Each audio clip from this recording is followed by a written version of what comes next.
l'ami Daniel Powter, Bad Day. 7h23, nous sommes lundi matin. Aurore est là, bonjour à toi. Bonjour. Bienvenue derrière ce micro, une nouvelle édition du Pense-Bête qui se prépare. Eh bien c'est parti, c'est ton tour.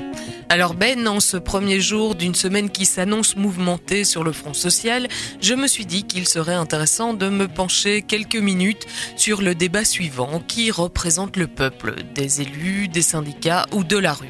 C'est qu'en effet, dans les conflits sociaux qui nous occupent ces derniers temps, chaque camp prétend pouvoir tirer ses légitimités de la base dont il affirme porter les préoccupations.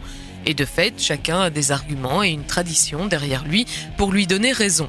Là où le bas blesse, pourtant, il faut bien le reconnaître, c'est que parler du peuple aujourd'hui, comme s'il s'agissait d'une entité unique et homogène, dans ses intérêts comme dans ses opinions, ne correspond probablement plus à la moindre réalité. Cela ne signifie pas qu'il n'est pas plus nécessaire que jamais de coordonner les luttes, ni que certaines politiques ne finissent pas par nuire au plus grand nombre, mais, et je le dis d'autant plus volontiers que c'est une notion à laquelle je fais souvent référence ici, l'idée de peuple sous-tend une forme de généralisation qui peut très vite se révéler problématique, voire totalitaire dans sa manière de balayer tout particularisme, toute expression de singularité en son sein. On peut bien sûr regretter cette dissolution du corps social, cette amnésie des intérêts communs et y voir la victoire culturelle et idéologique d'un libéralisme ainsi débarrassé de son plus grand adversaire. Mais le fait est que même lorsque nous constatons les effets de classe et les attaques ciblées d'une minorité possédante sur le reste de la population, nous aimons de moins en moins être représentés, que l'on parle pour nous et qu'on nous assimile d'office à des actions collectives.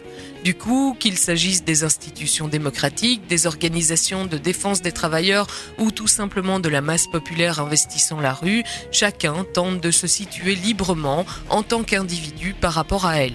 Et affirmer que l'une serait plus légitime que les autres reviendrait à occulter la frustration que nous expérimentons tous avec plus ou moins d'acuité lorsqu'arrive le moment de choisir le moins mauvais représentant ou d'entendre la manière dont ces porte-paroles déforment toujours plus ou moins notre parole à nous qu'on les a chargés de porter.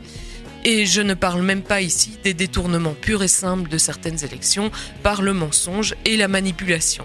Au final, au lieu de chercher à savoir qui représente le mieux et le plus légitimement un peuple aussi instrumentalisé que fantasmé, peut-être devrions-nous apprendre à écouter les situations concrètes des individus directement concernés par les décisions à prendre, plutôt que de ne leur offrir constamment que des simulacres de choix forcément faussés car ne proposant que des alternatives insatisfaisantes.